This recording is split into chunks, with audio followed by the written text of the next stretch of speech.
Good evening, good morning, good afternoon, wherever you are in the world. You're watching Fuel Yourself Fabulous.tv with Sabrina Khan.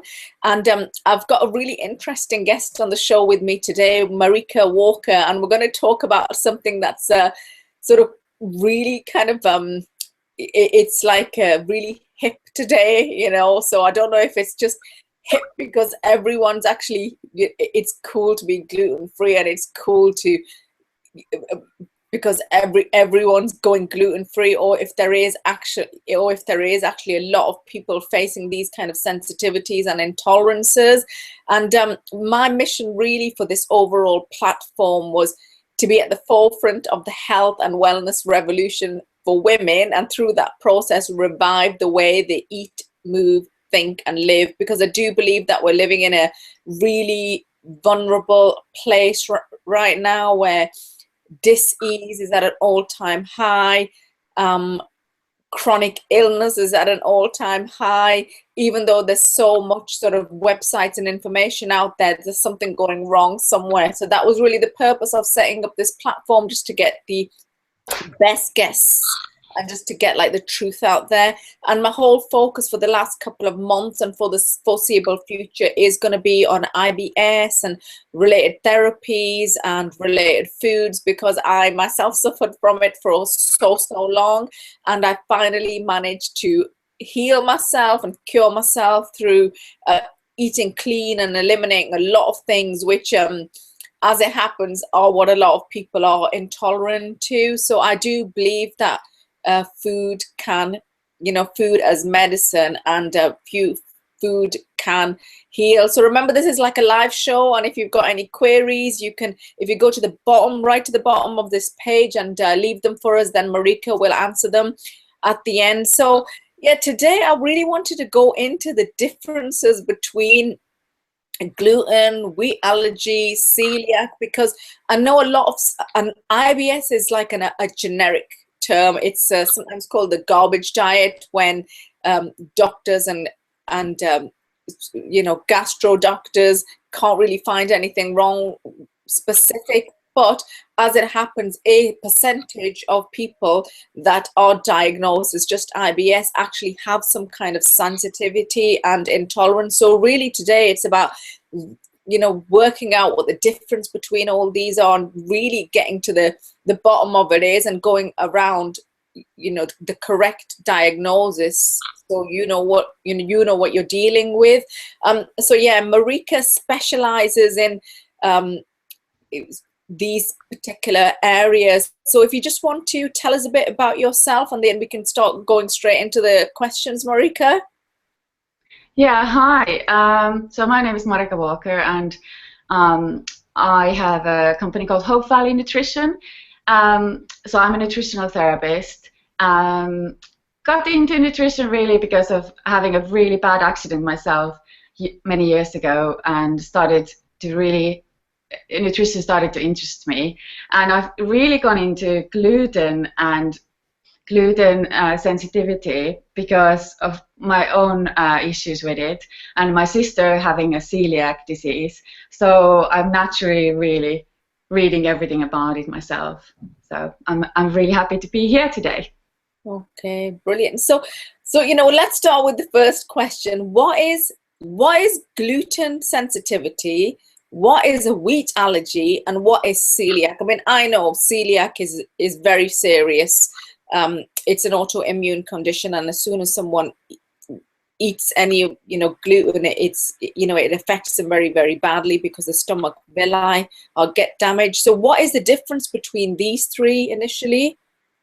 Yeah, so celiac disease is, as you said, is an autoimmune disease, and so when you eat either wheat, barley, or rye, they have a protein in them, and that protein can't be digested from in your body, and it actually destroys the villi, the little villi where all the nutrients are absorbed. Yes. So it just destroys that all, and then you can't absorb your nutrients, which is really bad for you. And so it's an autoimmune because it raises the antibody level in your body, and those antibodies start to destroy. In celiac, they destroy the villi. But antibodies, if you have antibodies circulating around your body, is really not a good thing, because often, if you have celiac disease, you're much more prone to have another autoimmune disease later if you keep on eating gluten. So then they might destroy all the villi, and then after they've done that, they're still going around, and then they start attacking other tissues in your body. So they might start attacking your thyroid or your joints. So then you might develop another autoimmune disease, which is really not good. So celiac is really really not something you want to have.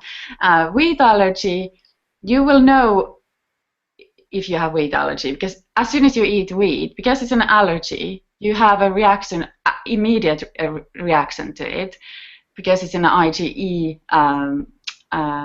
tests where you can test for that allergy. But allergies are different to intolerances, because allergies, you have the reaction right away. So if you eat peanuts, your throat will go, so you know that you have an allergy. So that's an allergy. But intolerances are different, because you will not have an immediate reaction. So it might be a few hours later, or even the next day, or 24 hours later, 48 hours later. So that time, you don't anymore know what you've been eating, what has been causing your symptoms.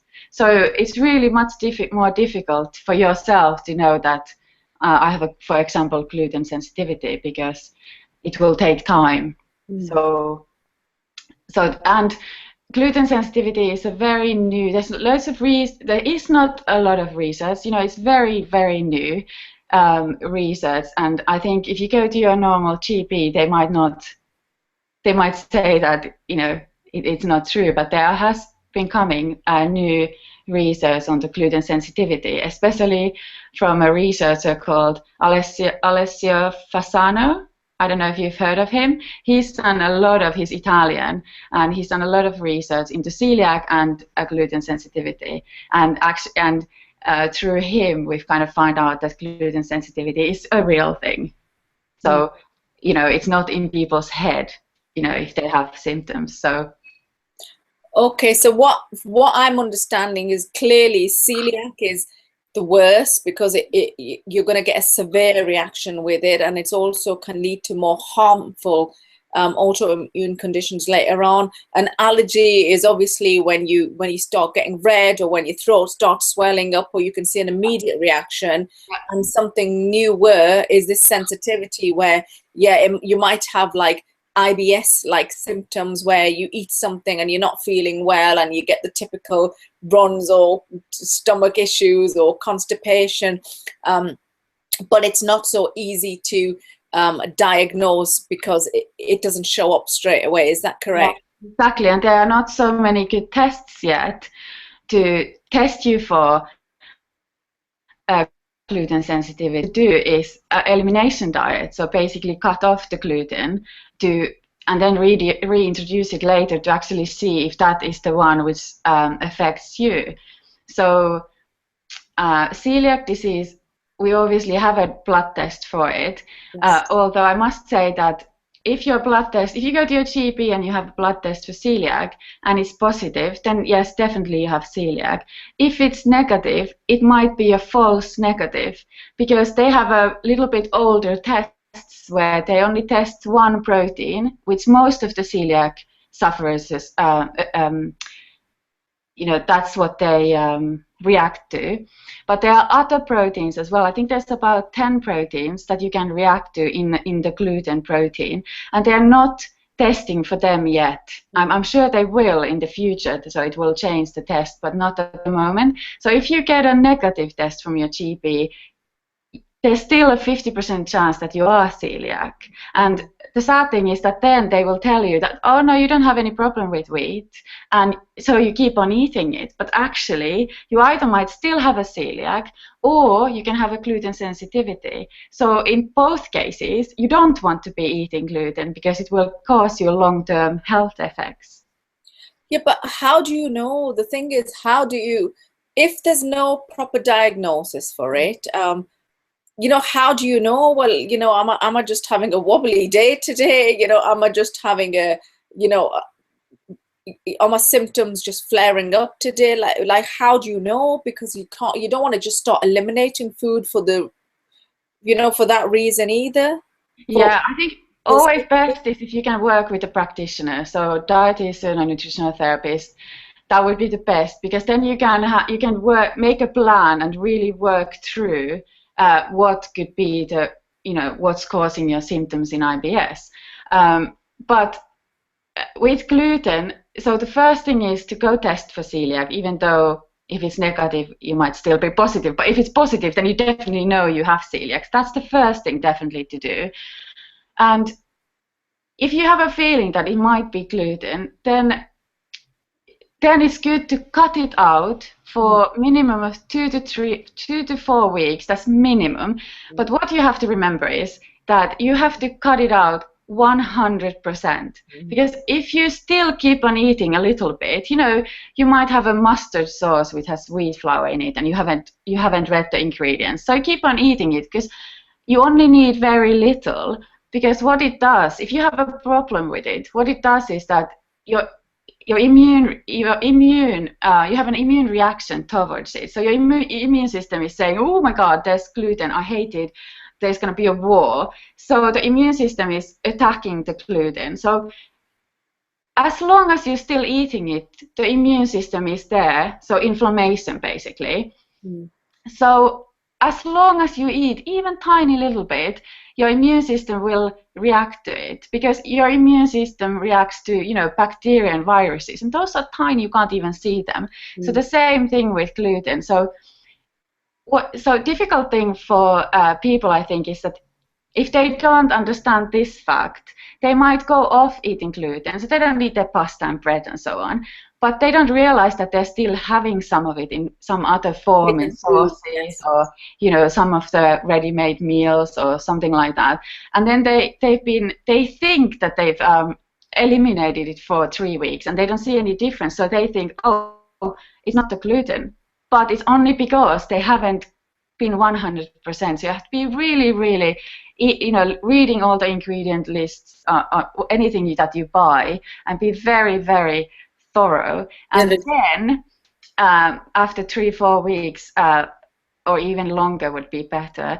Then when you reintroduce gluten, then just kind of think about how you're feeling, not just diarrhea or constipation or stomach pains or so on, but also everything what's going on in your body, because gluten can cause you other problems. It's not necessarily gastro. So it could be migraine, it could be numbness in your fingers, it could be depression. There's so many things because it can affect any part of your body. So then keep an eye on how you feel after you reintroduced it. But the main thing is that when you cut it out 100%, because otherwise you will not know if it's gluten. God, it seems like quite a hard task then. So like I would always say, just eat fresh, make your own food. So well, exactly. But it depends where you're coming from, because if you are eating quite poorly to start with, so loads of ready-made meals and fast food and so on, of course it's much more difficult than to do this challenge. But if you're already eating fresh foods, meat, fish, vegetables, cooking at home, it's much more easier, because you know what's going in to your food because you're cooking it yourself, and it's much more healthy, obviously, because you get loads of nutrients as well. So okay. So do you know what it is? Is that the biggest offenders, like gluten sensitivities and allergies? So if someone comes to your practice and they say, oh, you know what, I'm not feeling well, I'm getting these kind of symptoms, where IBS-like symptoms, I need the toilet, and I'm getting like, constant distension and bloating. Like, is that the first thing that you cut out? I mean, obviously there's the full FODMAP diet now, and I'm a FODMAP trained practitioner, which I'm very happy about, and that's like a very structured elimination and then reintroduction diet. So if someone comes to your practice, are they the first things that you cut out, sort of gluten and wheat? Yeah, so well, it depends because I will always obviously look at the food diary of people to see what they normally eat, Right. and that normally gives you a little bit of hint. So if they're eating a lot of sandwiches and gluten in different forms and pastas and dairy and so on, that might be the first thing to think because the most common allergens are actually gluten and dairy, and Yeah. those are the biggest ones. And Yes. then you have yeast, eggs, corn, soya, and peanuts. Yes. So you would want to basically eliminate those foods which are most common allergens because it's most likely one of those. So Right. we would cut those out and then reintroduce them one by one to Right. see if you have a reaction to them. So that's probably would be my first. Uh, Also probably because FODMAP diet is a little bit difficult. So I would first want to see if it's those most common allergens because you can cut them out. It's a little bit easier than the FODMAP diet. Yes. But I would definitely consider the FODMAP diet as well because so often IBS is related to FODMAPs. So Yes. it's kind of like just exclusion. You know, thinking which one is it? Is it celiac? Is it gluten? Is it dairy? Is it these other allergens? Is it FODMAP? Mm. So trying to find out what's going on in that person because every person obviously is different. Yeah, yeah. I mean, I know I've been speaking to other health practitioners and they've said that they've tried the FODMAP fully and then that's not worked. And obviously that works for 77% of people. Then they've started eliminating other things. So like you said, other foods that are kind of, you know, people have a lot of sensitivities to that you've just mentioned. So that's probably like the next best idea, the next best thing to do. But what are people eating then if they're eliminating all these foods? I mean, what do you encourage them? I mean, my motto is always eat what looks like real food plucked from a tree, from the ground, in from the river, from the land. At least you know what you're putting in yourself, and it's not full of inulins and high sugar corn syrups and you know, and there's less chance of you being ill with that kind of food. So what do you recommend people eat if they're doing all these elimination diets then? Well, that's a good question. But what I see often is that clients' food diaries are very, very limited. So often people eat the same things every morning, the same sandwich for lunch. Yes.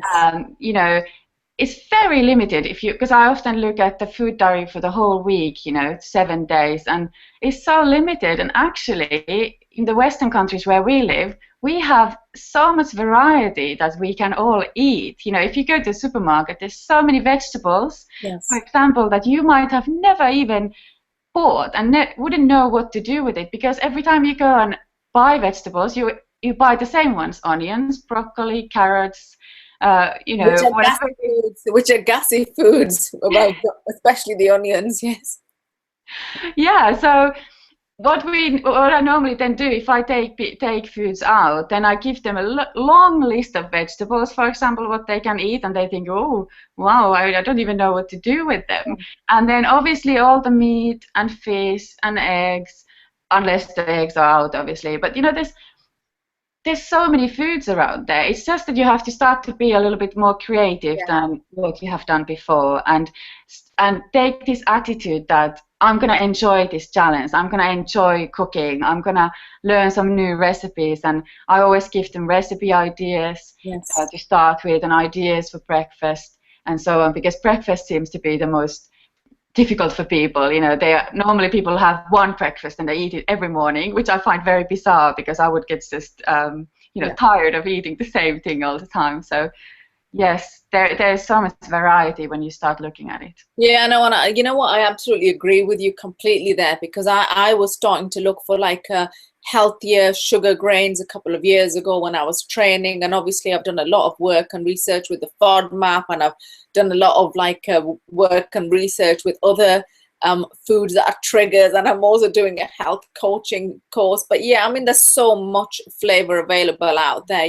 Collards and kale, which is really, really good for you, and there's loads of types of flours, buckwheat and amaranth and millet and rye, and if you start looking, and I have to say that these are all actually ancient foods, you know, like my parents are from India, Pakistan. This kind of thing is what would have been grown there and eaten very, very cheaply. So somehow in the Western world they've just been abolished all these good foods, and they're just now, you know, and now they're sort of making a revival in some way, shape, or form. Are you finding the same? Yeah, exactly. And it's great. I think people are becoming more, you know, they can see these things in the shop and thinking, what's millet and what's, but Yeah. actually, as you said, we've used them in the past. Yes. So, and I think we've come like a full circle actually, that we, you know, we had this low fat, years of low fat, and now we've gone the whole full circle back to actually full fat is good.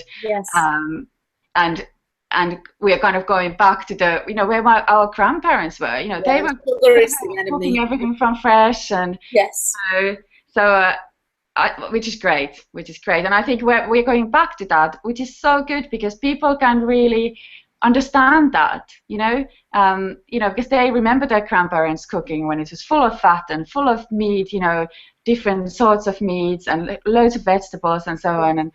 And it's great to see that it's really, you know, we've gone a whole circle really.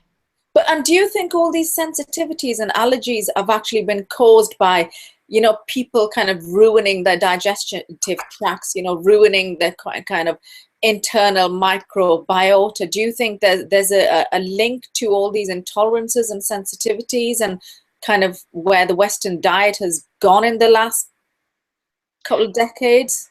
Yeah, I really think so. I mean, I just read a recent article about the fact that maybe, you know, we're thinking gluten is bad, but maybe it's our gut that has changed and is not Yeah. able to, you know, break it down anymore, Yes. which I find fascinating. And I think my opinion is that definitely that probably is the case because when you look at there's so many things that have changed during the last 50 years. So for example, our environment is, you know, we've got all the pesticides and pollution, all these things that we're eating in our foods, which is causing damage in the gut. And the gut is the seat of your health. You Yeah. know, the It gut is. is, you know, as you know, it's the main thing that you have to look after. Well, Uh, all disease stems from it, and all the experts that I've interviewed, they've all said the same thing. And there's a really big push on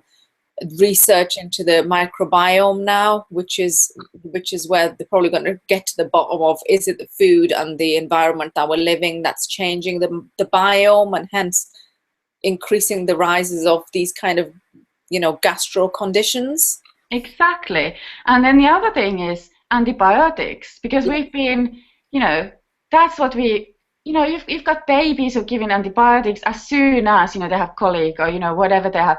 And they have antibiotics after antibiotics after antibiotics. And I've seen so many, especially IBS clients, they come in and I always ask them about antibiotic use. And they might have had so many over the years. And what people don't understand is that antibiotics not only kill the bad bacteria, what they're supposed to kill, they kill everything. So Yeah. they kill all the good bacteria, and the good bacteria is what you really, really need, and that's the most important.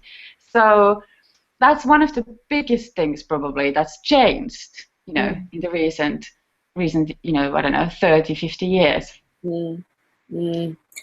But Yeah, there's, I you know, agree with you. And yeah. that's why there's a lot of research being done into it, and a lot of the old foods that were full of healthy, you know, that were like you know, that were good for probiotics, kefir and kombucha and ferments. They're also making a big revival as well. All these traditional fermented foods for introducing your digestive tract with good flora and fauna, they're making a revival as well. Yes, and that's the other thing. I mean, those fermented foods our grandmothers used to eat, you Yes. know, on a regular basis. And then we lost all that, had Yes. the antibiotics, no good bacteria was coming in from our diet. So no, it's no wonder that, you know, our guts are not the healthiest at the Yes. moment, and it's a wonderful thing that we've got all the kefir, sauerkraut. In Germans they eat loads of sauerkraut, and that's a great for good bacteria. And yogurts, although with yogurts you have to choose the right ones, which are not full of sugar, Yes. obviously. But yes, so there you see that's a difference as well. What how it used to be and how we are now. And do you find, in your practice, do you find that digestive health problems and kind of IBS are kind of big up there? Are they kind of, are they, because I know locally in my area, and when I've come online, there's so many people sort of suffering. Do you find that that's a big issue? Oh, definitely. And most people who come to see me, they have digestive issues. Yes.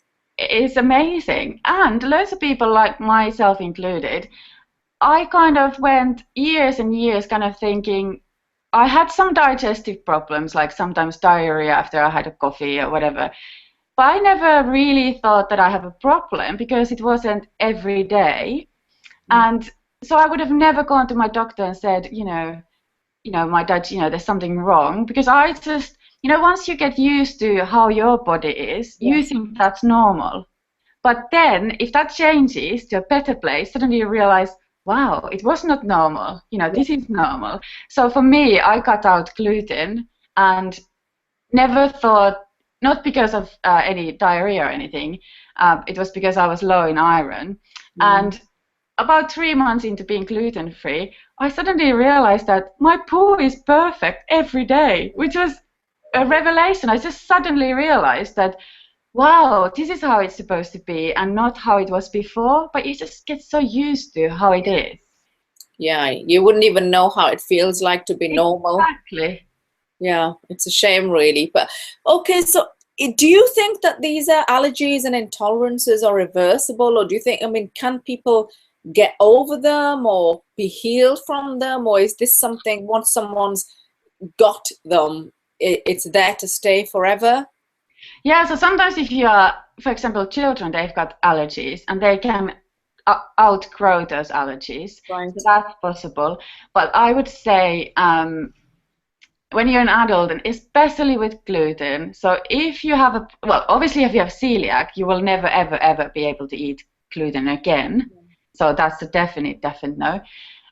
Gluten sensitivity, I think it's the same. Looking at the research that's coming up, so if you find out that you're definitely reacting to that, you're better off not eating gluten, then my recommendation always is just keep it out. Your body doesn't like it, but some people are not very happy about that. So what you can always do is, obviously the gluten, if you don't have celiac and it's a sensitivity, you might, once you've healed your gut, so because obviously the gluten is destroying your gut lining. So if you heal your gut after a long period of time, you might be able to, but I wouldn't recommend it, because obviously if your body reacts to gluten, that's a big no, because you might think that if I eat a little bit of gluten, I don't have any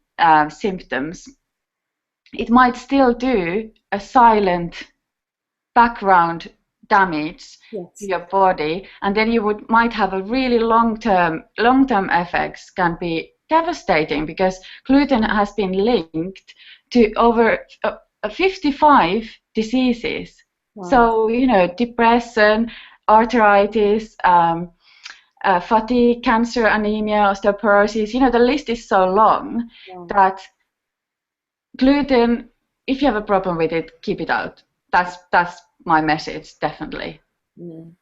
But you see, again, we go back to when you say gluten, if you have a problem with it. So is this like, but they can't test properly for sensitivity yet. So really it's just a matter of eliminating it completely from your diet for a period of 2 to 4 weeks, and then reintroduction. And then if you're finding that you're having a problem with it, then what you're saying is just keep it out of your diet.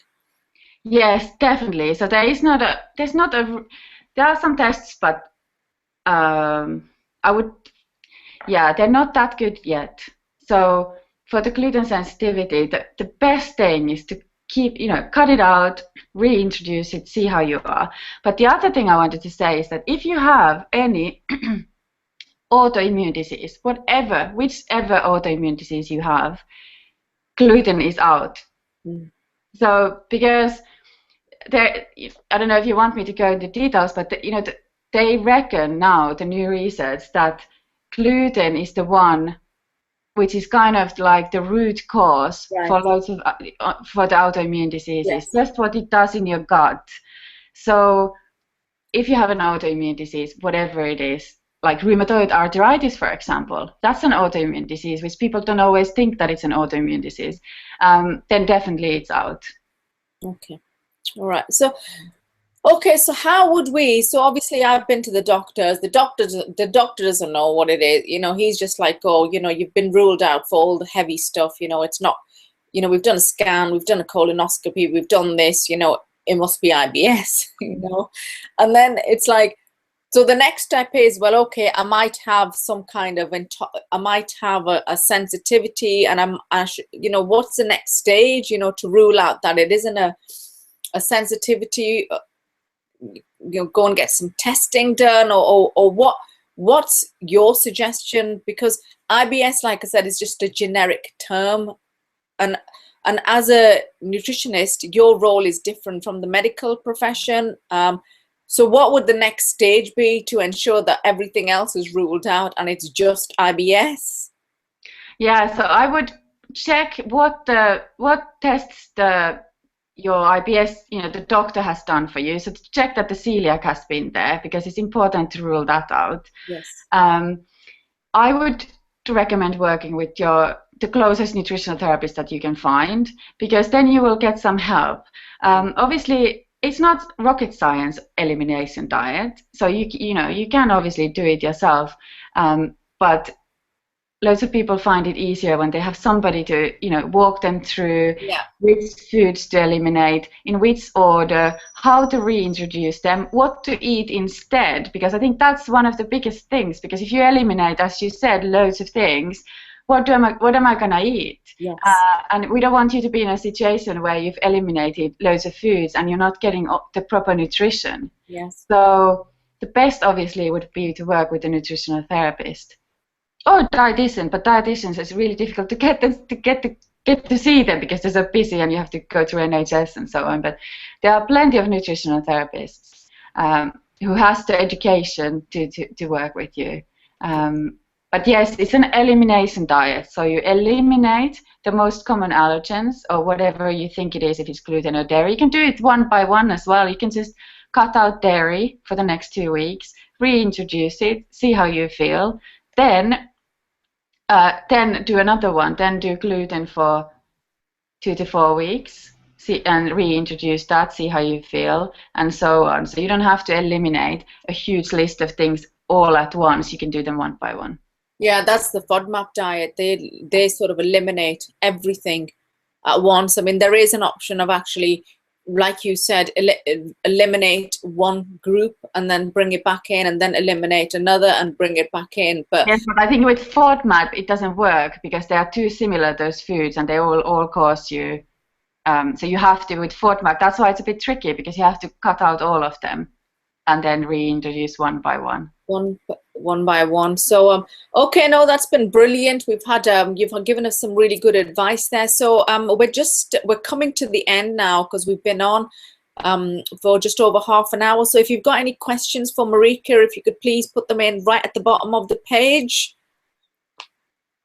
Questions? Okay, I'm just checking now. Right, I've got a question coming in from Amanda from Surrey, and she's saying, I mean, you have gone over this, but the best place to get tested for all these allergies, intolerances, celiac, is it the doctor's surgery, or is it yourself, or is it a combination of both? Yeah, I would say it's a combination. So because for celiac, you can get it free from your GP, then obviously that would be the first step to do. There are private tests as well for all of those, and you can only access them to a person like me, a nutritional therapist. So there are plenty of tests available, but they are private, and then you have to pay them for yourself. Brilliant. I've got another question coming in. Actually, I've got a few questions from Meryl from Kent, and she's saying, how healthy are gluten-free foods? I mean, I've read just because you're cutting out gluten, it doesn't mean that the foods are healthy. So what's your opinion on that? Well, that's exactly the thing. You know, you go gluten-free, you don't want to go to the gluten-free aisle and buy all of the biscuits and everything just because they're gluten-free, because obviously they're There's just chocolate as sugar. bad as the ones which have gluten in them. So, the basic foods, vegetables, fish, meat, beans and lentils and so on. That's where you have to, eat. That's what you have to eat rather than those ready-made junk foods. Okay, but what about people going to the gluten-free aisles for like substituting their bread and stuff? So what would you recommend instead of normal bread? Because there is other grains that they can eat that don't have gluten in them. Yeah, so there are obviously gluten-free breads available. I wouldn't recommend eating a lot of them, so more like occasionally if you want some, because they will spike your blood sugar very dramatically. Right. Because it's basically the same as eating white bread, because those gluten-free breads, obviously some of them have some seeds in them, which is great, but they are basically white. So Right. they will just rise your blood sugar dramatically. So as little as possible, obviously, have it with cashew nut butter or something on the top, with protein, which will slow the blood sugar spike. So. Okay, cool. And is there any good online source of gluten-free foods? Do you know of any good online sources for these products? Well, I think they're very available already. Like even if you buy them from your supermarket, like Tesco, they already have quite a lot of gluten-free stuff. It's And limited. online, yeah, it's very good in the UK nowadays. I still find it's very limited online. If I go to Tesco's and if I'm having a particularly bad burst of my IBS, I mean, I don't tend to eat a lot of breads and wheat and this kind of carb. But if I go to the gluten-free aisle, I still don't think there's enough choice. I mean, maybe there is compared to what there was before, but I still don't think there's a big range. Yeah, I think I'm looking back 10 years or more when my sister was diagnosed with celiac, and it was terrible. There was just absolutely nothing to buy. So, it has changed for better. Obviously, we're hoping it will get even better. But the best thing is just basic foods, not the ready-made, not the biscuits and not the breads, just vegetables, meat, fish, and so on, Yeah, do you know what I have to say? And I cannot stress this enough. When I the other day I was it's so true. It's so true. I'm learning this in my health coaching course that all these processed foods, all these packaged foods, they actually have developers sat behind them, to make them addictive. So you can't stop at one packet. I was whenever I eat a packet of crisps, and it doesn't have to have an hour.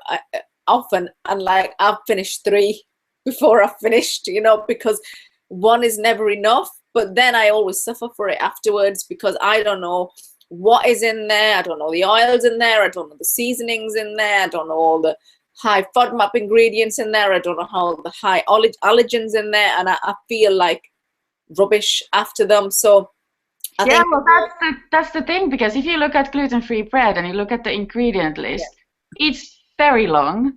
And if you make bread at home, you have flour and yeast and water and a bit of sugar, I think, for the yeast. So that's it. So, it is crazy because they have to put so much stuff in them, and all those extra things are not good for you. So if you want, it would be better to make your bread at home and just kind of start learning how to make some nice bread, because there are some nice gluten-free recipes online. There's one lady called Daniela Walker who's done, what's the cookbook is? Against All Grain, it's called, her cookbook, and it's a wonderful book. She's got breads and all sorts of things there. So that would be my advice, to look at gluten-free recipes. I've heard of her, Against All Grain. She's, I think, a really big published author in America, isn't she? Yeah. She's wonderful. She's just great. Yeah. So, And any advice for eating out, or any advice for people that have got funny stomachs, IBS, or intolerances for eating out? Because I mean that's the worst time, isn't it? Really, you put something in your mouth and you don't know what's going to flare up and attack or set something off. So, do you have any tips for people? yeah, that's because I'm gluten free, so I do that every time. So you just have to be very, if you know your allergen, so if you know it's gluten or you know it's dairy or whatever, then it's easier obviously because you can ask the restaurant, if this has gluten, and and then nowadays much better than they used to be, and often the menus already tell you if they're gluten free, for example. But you just have to open your mouth and be brave and really say, ask proper questions. For example, if you know that there's a sauce in the meal, did they use any flour to thicken the sauce? Because they might think, oh yeah, it's gluten free, but they don't think about the sauce. But Yes. they put a little bit of wheat flour in it.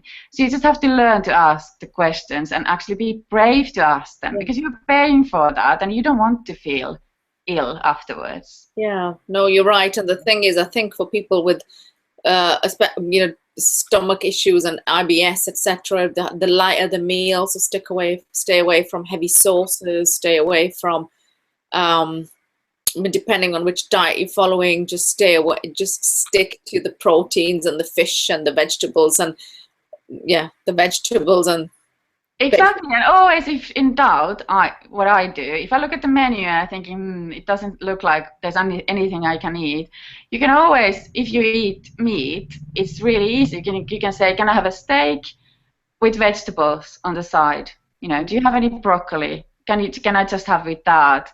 And you'll be safe.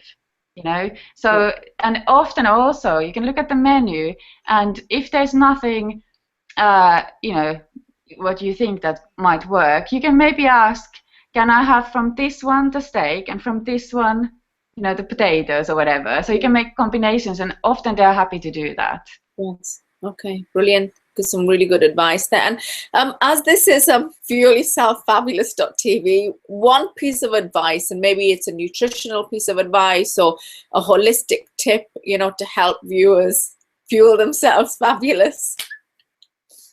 Oh, you want me to give a tip? Yeah, Yes. just one tip. Your best tip. My best tip would be a variety of vegetables. Yeah. Next time you go to the shop, buy a vegetable you don't normally buy, and then go online, find a recipe, and use it. And you might be surprised because your body, it wants variety, different colors of vegetables. It doesn't want to have the same thing every day.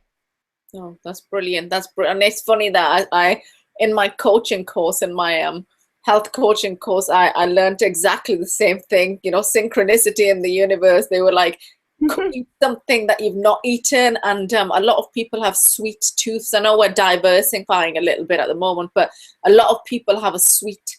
They want to eat something sweet after 3 o'clock or on an evening, but if they're fueling their body throughout the day with vegetables that are sweet, they don't get that sugar rush all of a sudden. So Yeah, that's it's all about the blood sugar balance. So if you miss meals, your blood sugar will go down, and then you will crave for biscuits. So you just have to eat regularly to keep the blood sugar stable. So that's why. pretty good advice. So if people want to get in touch with you, Marika, how can they get in touch with you? Yes, you can find me from Facebook. It's called Hope Valley Nutrition. So just send me a message through that, or like the page or whatever. So, and there's my contact info is there as well. Okay, brilliant. So yeah, and if you, for all sort of upcoming interviews, and I've got some fantastic guests on in the next couple of weeks. I've got some of the biggest names in the whole like IBS and FODMAPs on, so I'm really, really excited. And I'm actually putting together some courses online, like all the information that I've had from all these guests, specialists in their field. I'm actually developing like a monthly online program, and obviously I'm a FODMAP trained practitioner as well, so I can guide people in the correct direction and guide them in to get the correct sources and resources. So yeah, if you want to get in touch with me, so I'll put a link up so you can register yourself for up and coming shows. And until the next online show, it's Sabrina Khan from fuelyourselffabulous.tv. And goodbye for now.